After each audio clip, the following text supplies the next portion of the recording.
This week, a lecture about culture during the Great Depression era.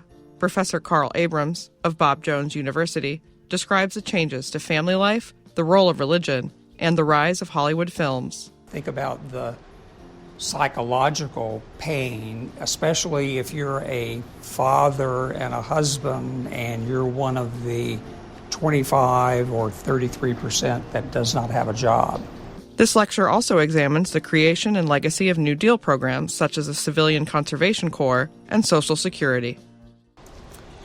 We have already talked about big events in our survey of American history, and obviously big events are very important. We have started on one in our last class period that we met,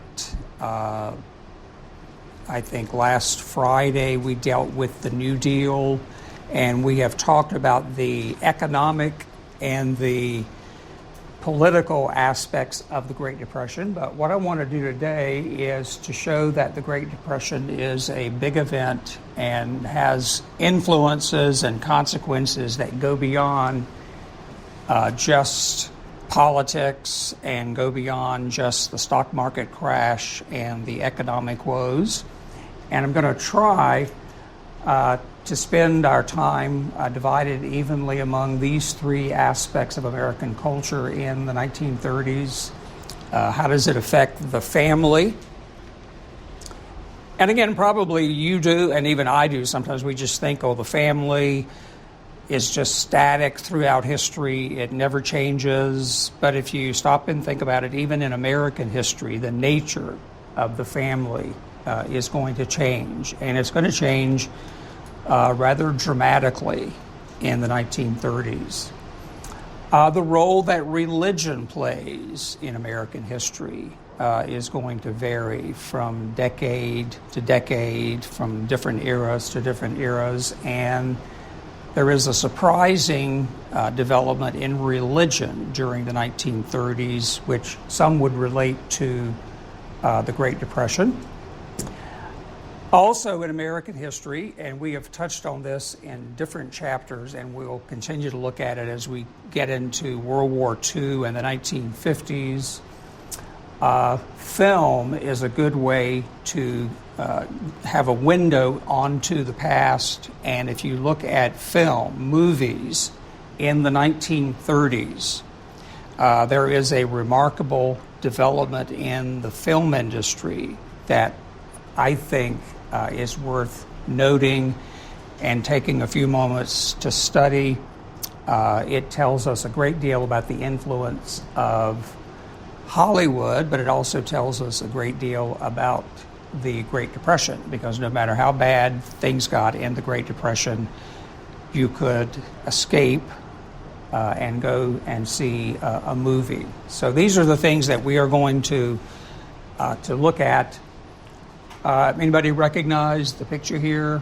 We're going to get to this film eventually later. I thought this is a pretty good symbol for what we're talking about. Here is Dorothy in a family farm in Kansas, and her problem doesn't seem that dramatic or earth-shattering. I think, what was it? Her neighbor lady was threatening her dog. And I like the line at the beginning where Dorothy says she just wants to get away from trouble. And so basically that becomes, I think, a good way of understanding people in the 1930s. Obviously, they have bigger trouble than keeping their dog safe. But she discovers that in trying to get away from trouble, sometimes it's going to end up being in more trouble. We have looked at some of these, if you remember, when we talked about the New Deal and the Depression from the economic and the political angle. So a little bit of this is a review.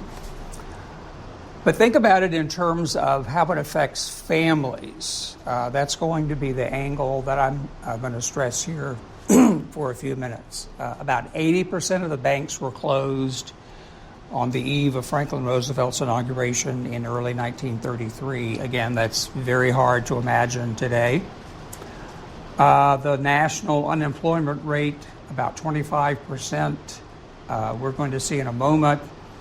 If you lived in Cities, the unemployment rate is probably going to be higher, maybe as high as a third, maybe 33, 34% unemployment. And what is it today, just by way of contrast? I think I heard the other day, a couple of days ago, unemployment dipped below 5%. So if you're part of that below 5%, obviously that's an important problem for you, but most Americans don't really worry about this. But imagine with that higher rate in the 1930s, obviously a problem. Another way of looking at that same statistic, it's not just about individuals who have no income. It's basically going to be about families that have no income. And the way you need to think about that is the key at the time is adult male heads of households, because middle class married women in America do not yet work outside the home. It was simply, not economically necessary. It was not socially acceptable. And I think in your reading for Friday, when you look at World War II, you're going to discover with the stereotype of Rosie the Riveter, that is going to dramatically change, where you get middle-class married women. Poor women have been working all along. That's a given. But we're talking about married middle-class women during World War II and afterwards are going to be working outside the home. So when you look at those statistics, you're basically talking about households with only one income, and that income is missing. You typically don't even have teenagers working, earning money, unless maybe they have a paper route or something. So when you think about those figures and you think about it in terms of families, it is obviously a big problem. The median family income in the mid-1930s was about $22 a week. And basically, they're the lucky ones because they do have an income as a family. Another way of looking at those statistics and thinking about them, and some of this I think is still true, it's not just a matter of the money, but your job is a critical part of your identity. The way you look at yourself, the way you give value to who you are as a person is often determined by your employment. And so think about the psychological pain, especially if you're a father and a husband and you're one of the 25 or 33% that does not have a job. And at the moment in the early 1930s, there's no unemployment insurance and there's no welfare as we know it today. So when you're out of work, the circumstances are pretty dire for you when you think about all of those different angles. Another complication for the family, given those statistics,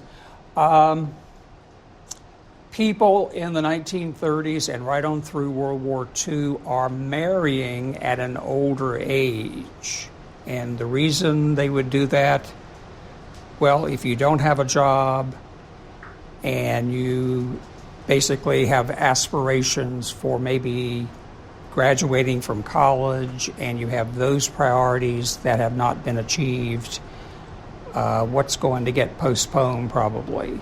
Marriage is going to be postponed until you can get a job or until you can finish school. In fact, I think if you look at, if you're, who would they be, great-grandparents, if you can figure out if they were married in the 1930s and then try to figure out their age, the man may be closer to 30 and the woman may be closer to 25.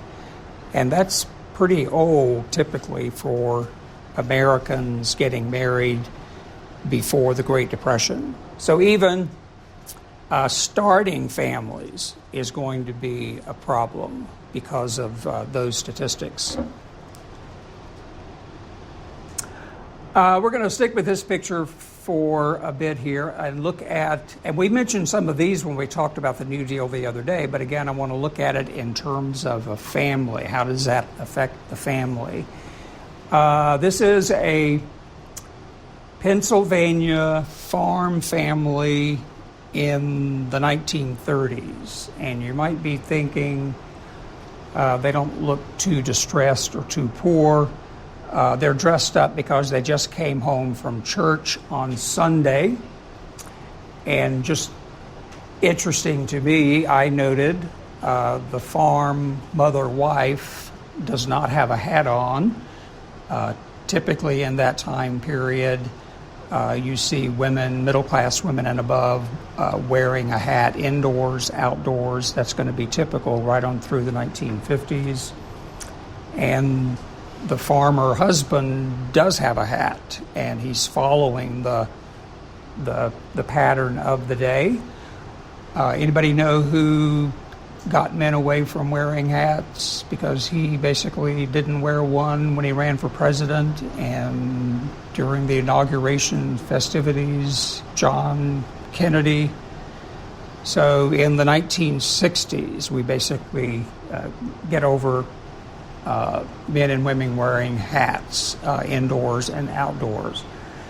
Let's look at how some of these agencies might affect some of these people in the families. Well, first of all, they are not the main targets for these agencies. The main targets for the WPA, remember the Works Progress Administration, where the government basically creates jobs. They are targeting more people in the cities because it's in the cities where you have the higher rate of unemployment. But it is theoretically possible that the WPA could be an option for the husband, the father, in terms of a government job, temporary job, maybe working on a construction project and getting paid for that. And then, of course, the government expects them to spend the money. And the idea, all of that is going to do what? Is going to stimulate the economy. The housewife mother also may have been eligible for work relief, to use the language of the day. And, of course, this sounds very sexist today, but there were WPA sewing rooms where you would have the federal government recruiting women in a building, maybe an abandoned factory building. They would go, and I guess in coordination with textile companies, they would have sewing rooms, or she might have a WPA job working in a public library. The targets for the children are going to be the NYA and the CCC, the National Youth Administration, and the Civilian Conservation Corps. The NYA is basically an agency that gives what we would call today white-collar clerical jobs to both male and female young people. It was open to both genders. And they might do things like work in a public school library after school, and they would be paid by the NYA, the federal government. And so the young lady in the family possibly would be eligible for that kind of opportunity. The Civilian Conservation Corps was, I think, the most popular New Deal agencies among families, especially among parents. Young adult men were basically sent by the federal government to work in national parks. They might do conservation projects or build picnic shelters, and they would actually live in those camps in the forest. They would get paid about $30 a month, and the reason the parents liked that, 25 of that $30 is going to be sent home to the parents. So you could see why the parents would be happy with the CCC. But I think our young fellows here are probably a little young for the CCC, but who knows, they may have joined it in the late 30s or early 40s. It's going to hang around in existence really right on up until about World War II. So you have those opportunities for those farm families. The other thing, the most obvious one, the AAA Agricultural Adjustment Administration. This family, and maybe one of the reasons they look a little more prosperous than they otherwise would look, maybe they are participating in the AAA. Remember, the government basically paid farmers to grow less commodities or produce less milk, and they rewarded them with subsidies if they did that. So cutting production, and you get paid a subsidy, and the prices of those commodities, since there's going to be less of it, the prices are going to go up. So for a couple of years, this works pretty well.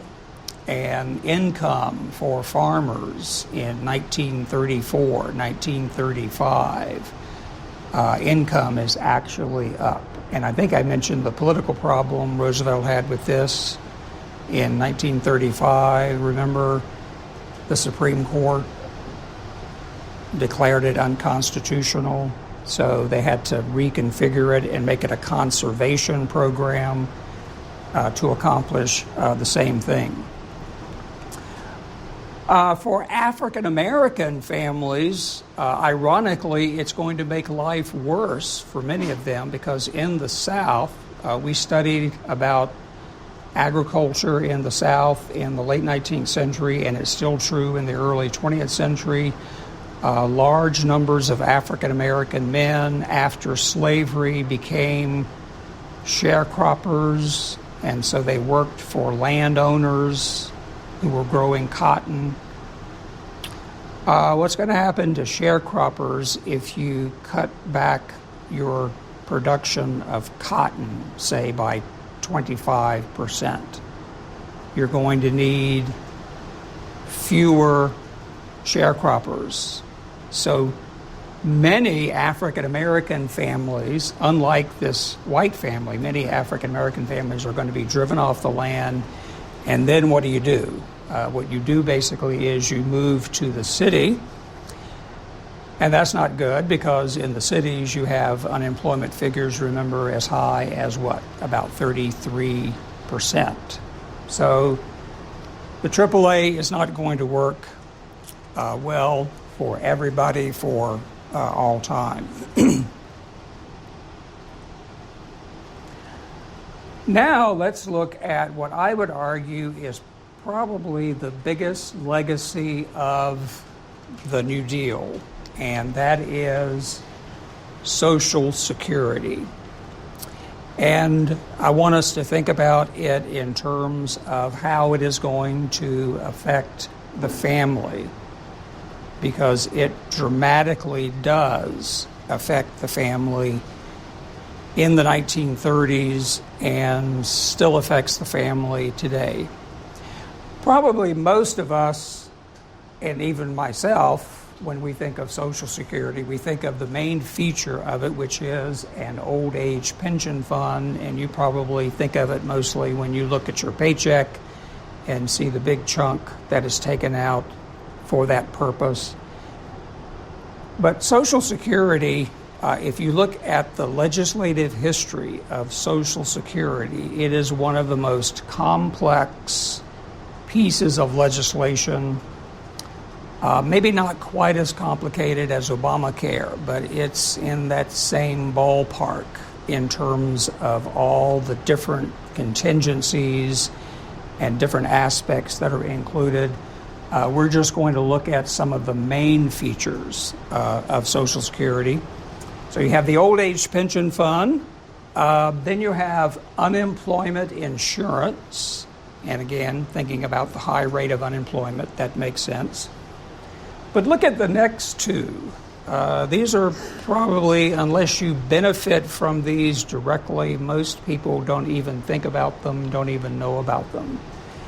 Old age assistance, OAA, old age assistance, and aid to dependent children. Aid to dependent children. Social Security is passed in 1935. The Social Security Act passed in 1935. What if you are 65 or 70 years old when the legislation is passed?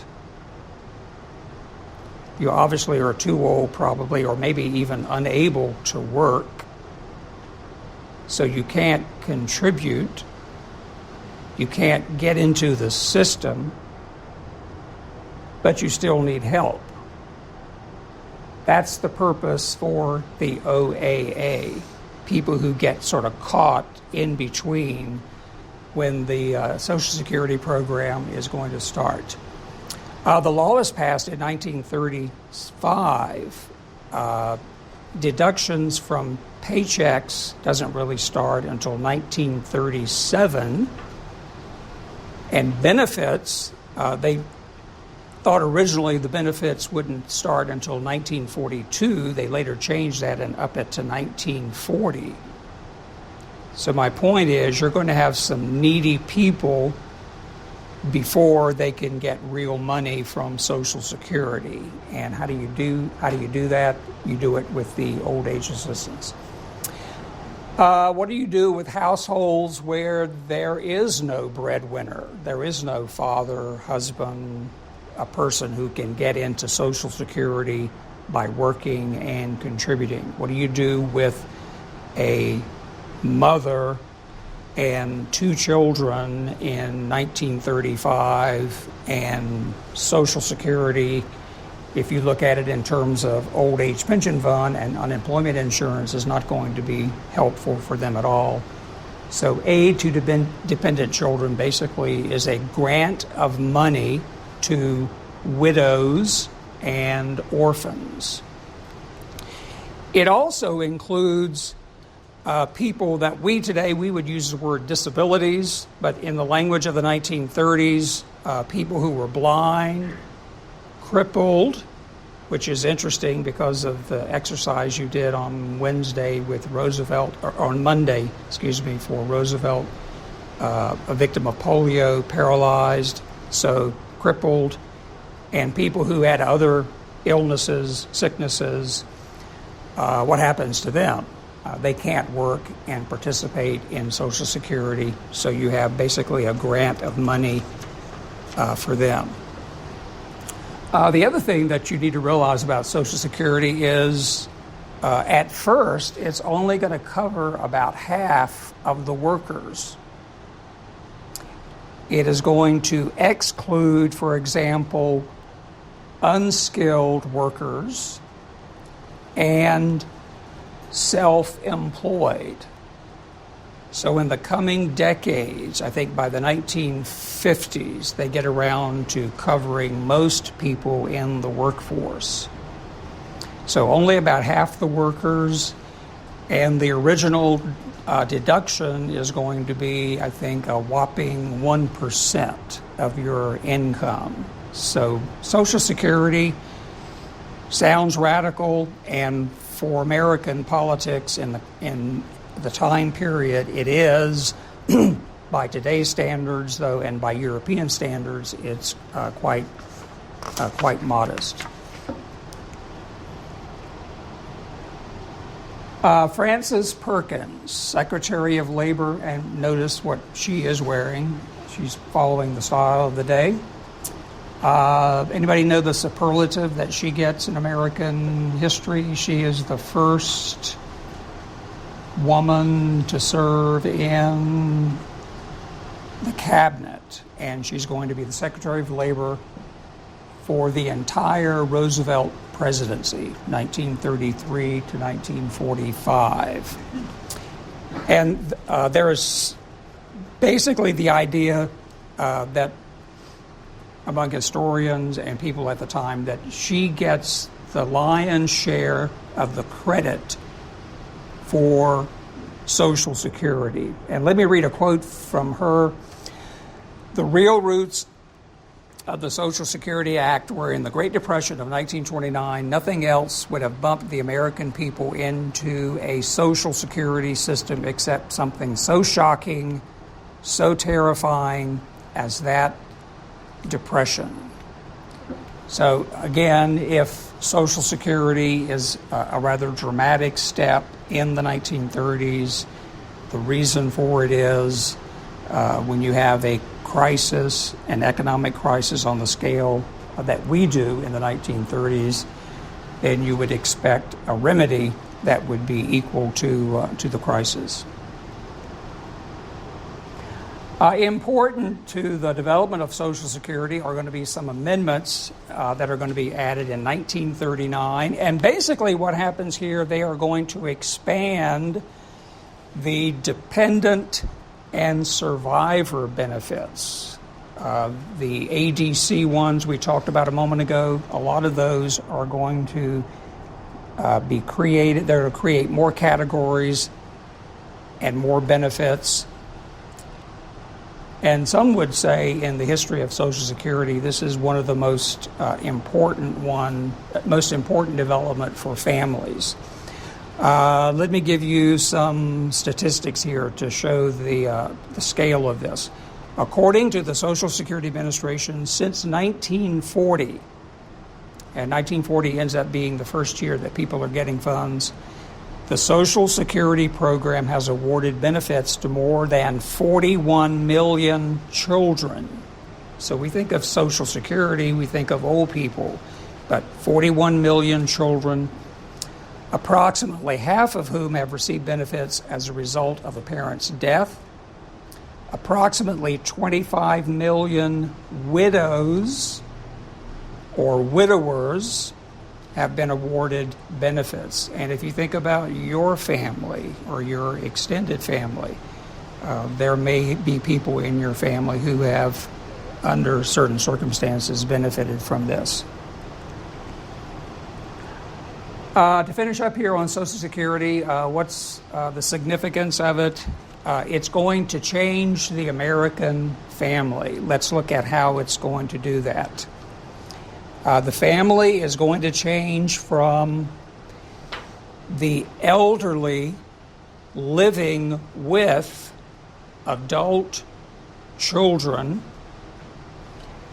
And I guess if this were sociology, we would call that a what? An extended family where you have the elderly parents living with their adult children.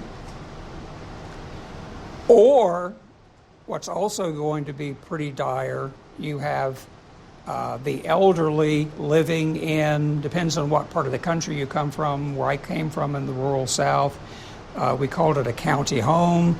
In some places it's known as the poorhouse. In some places, probably up north, it may be known as the almshouse. But it's basically for the elderly who are destitute and they have no other support, so they end up in these county homes.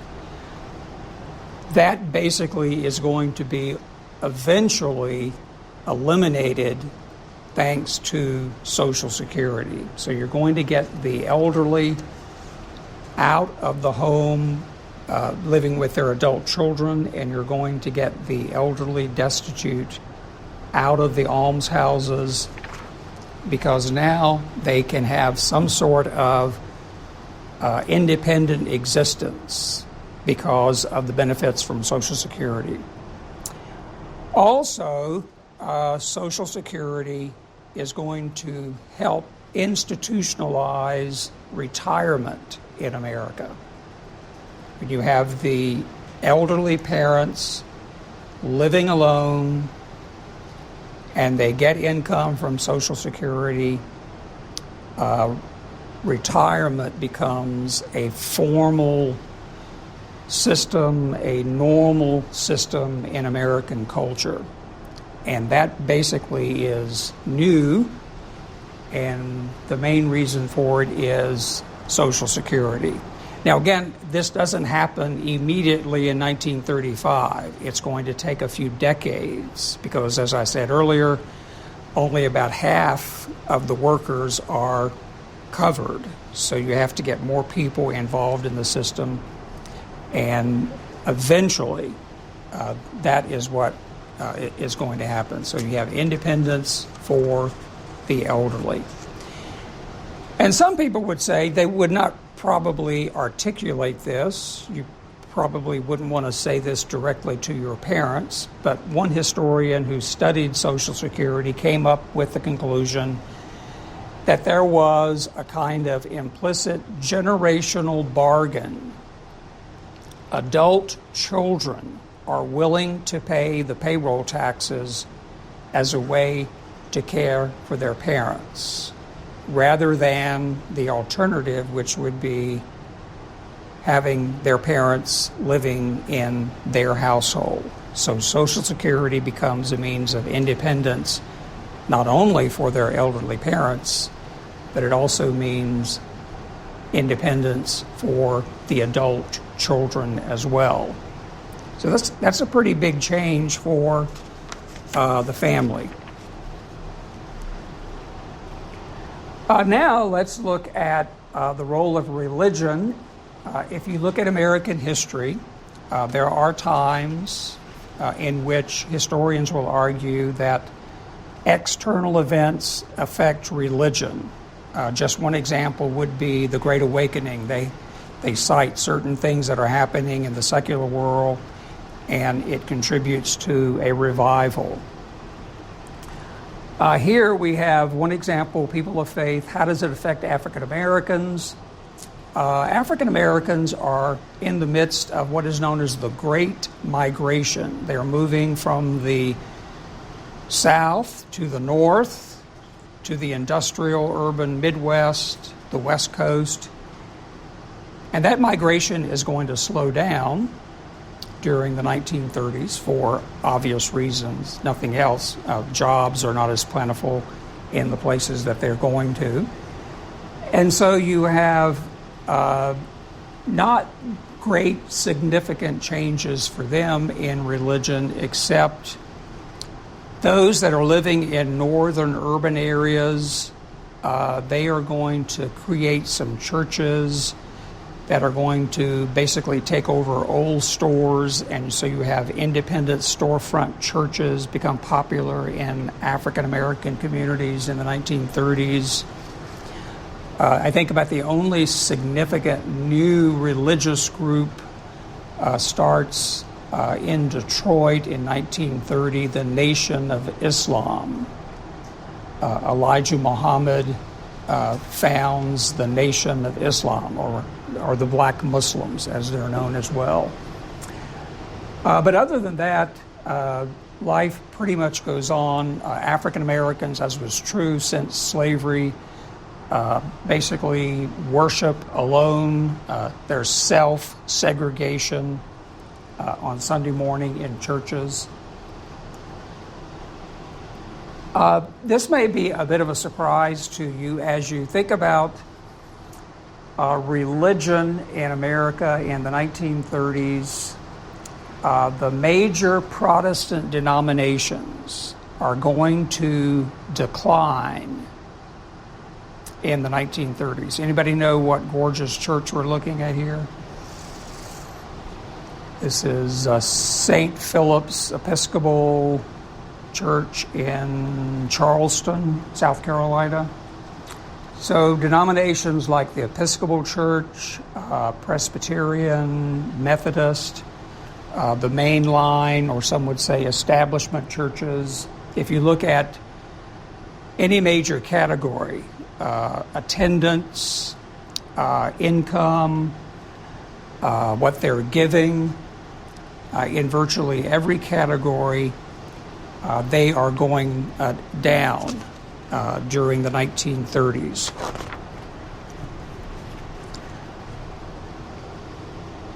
If you lived in the 1930s, I don't think Billy Graham is not as visible publicly as he used to be. He's very elderly and not well. But in the 1930s, probably the most visible minister in the media would be Harry Emerson Fosdick. And he is a good example of a liberal Protestant. And what makes somebody a liberal Protestant?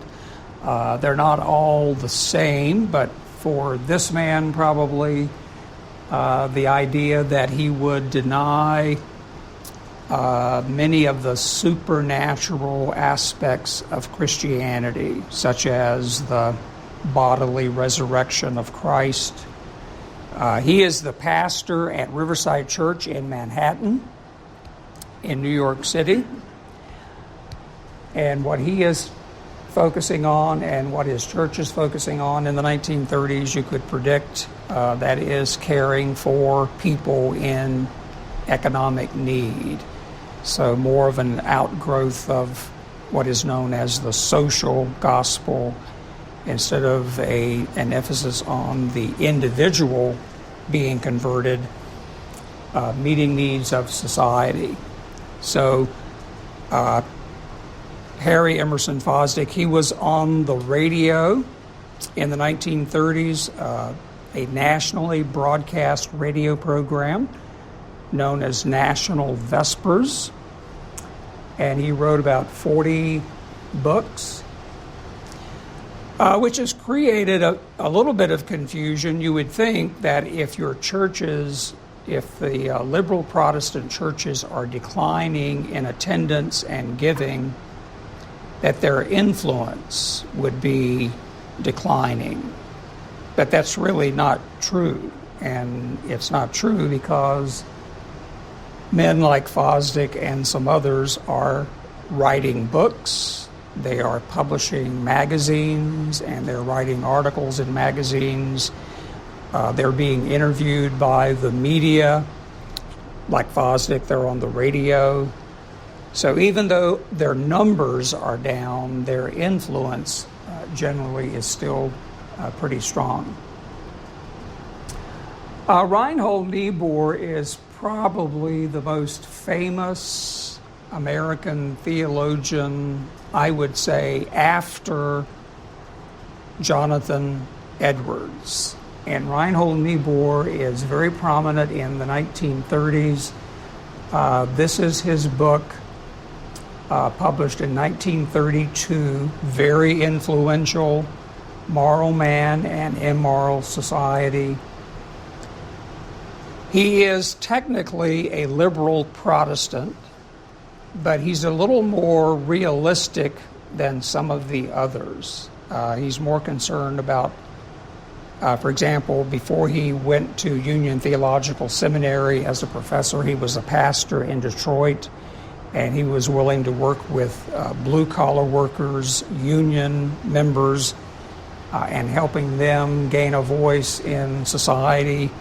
So he's championing the working class. And he's also a bit more realistic in some of his theological discussions. He will talk about and celebrate the person of Christ. He talks about evil in the 1930s, and there's a lot of evil if you think about what's going on in Europe. Many liberal Protestants didn't really want to deal with it, but Reinhold Niebuhr is willing to attack some of the fascists and Nazis in Europe and basically call it evil. So he's a bit tougher than some of the others.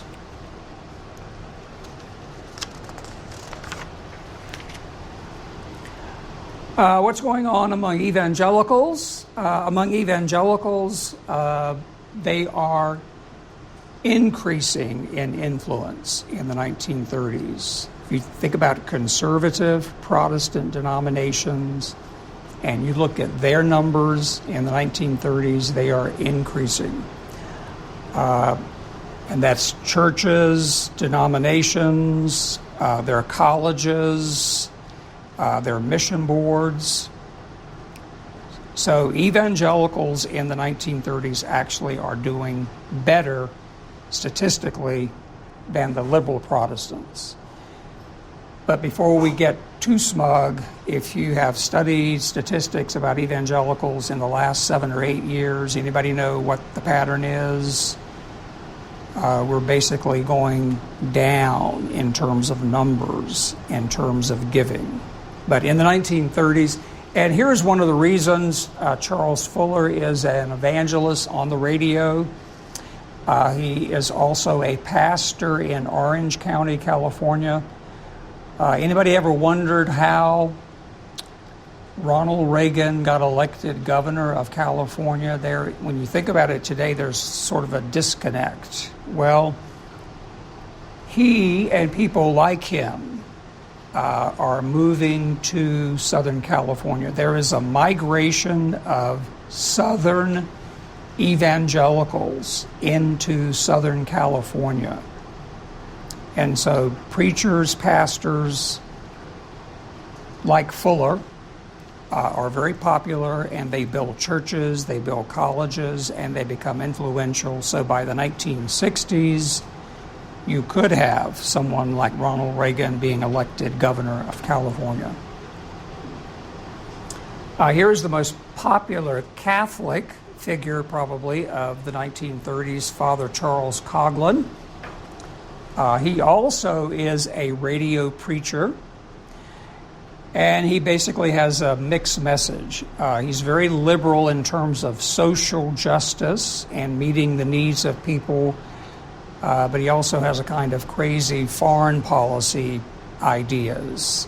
He is, by the early 1940s, sympathetic to the Nazis and the fascists, and that's going to get him in trouble with the federal government.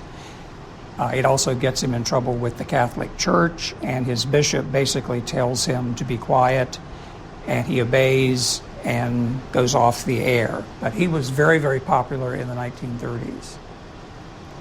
Now, quickly, in closing, for 25 cents, typically you could go to a movie in the 1930s and you could indulge in what historians call heightened escapism. And let's look very briefly at some of the movies that I think resonate with the 30s. And you have to remember, I would argue that movies have power, and you can use them as historical evidence. They're not perfect. Books are not perfect always either. Movies can do what? They can reflect the time period, and they can also influence the time period. So with that in mind, let's look at some of these. The one on the right is probably more famous. The film comes out in 1940. I think the novel, John Steinbeck's novel, came out the year before, 1939. But they are, I believe, in Oklahoma, and they have trouble, the drought, the farm is foreclosed, and they head for California. And they thought things would get better, but actually they get worse. So you have a tale of tragedy during the Great Depression. This one on the left is less well known. This dates back to 1934.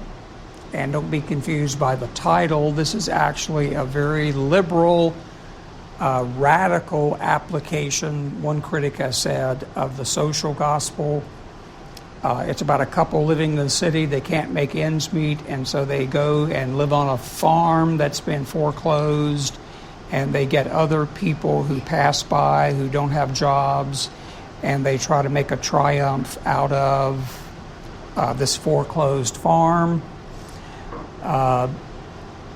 It's basically, in some ways, an attack on capitalism. King Vidor, who was the director, had a lot of trouble getting the money to make it. But I think last year it was put on the Library of Congress Film Registry, which means it is a film that has cultural significance and worthy of preservation. So it's one, again, a radical version of how people struggled during the Great Depression. This is one of my favorites. This is Claudette Colbert, a widow, and her housekeeper is also a widow, and they each have a daughter. They start a pancake business. There is obviously the racial stereotyping there, but it also deals with the question of racial passing, which is not something people talked about in the 1930s, and we're just beginning to talk about it today. But the housekeeper's daughter is very light-skinned, and she wants to pass as a white person in public school, and that leads to, as you can imagine, all kinds of trauma.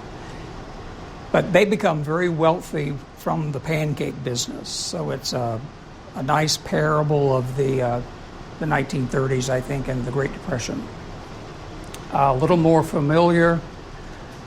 I think a lot of people think about Gone with the Wind, and it's only about the 19th century South, but in many ways it's also about the 1930s and its popularity. This is a crowd, I believe, in Raleigh, North Carolina, and they don't look very poor the way they're dressed, and they are waiting patiently to get in to see Gone with the Wind. So there's something about Scarlett O'Hara's struggling that does resonate with the 1930s.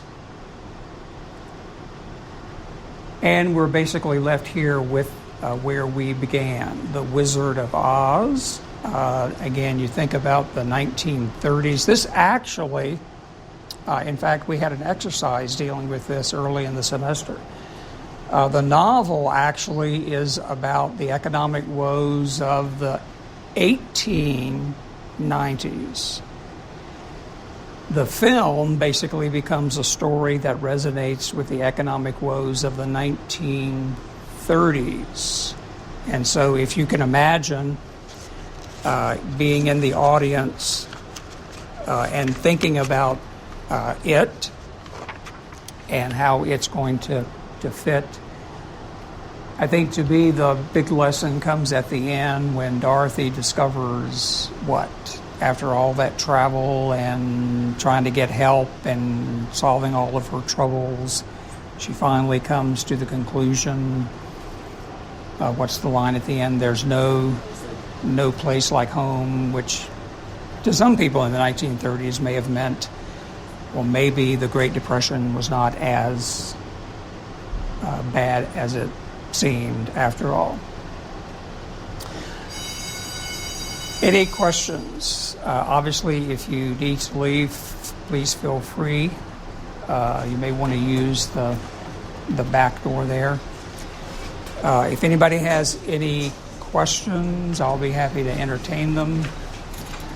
I actually have some information about some other movies that came out in the 1930s and 1939. Almost all of them considered classics.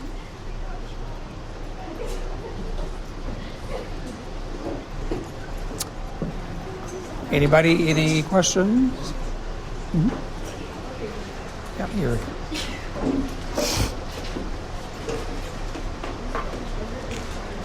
You were saying about the AAA, the Agricultural Administration. Mm-hmm. Who do you think it helped out more, the individual families or the nation as a whole?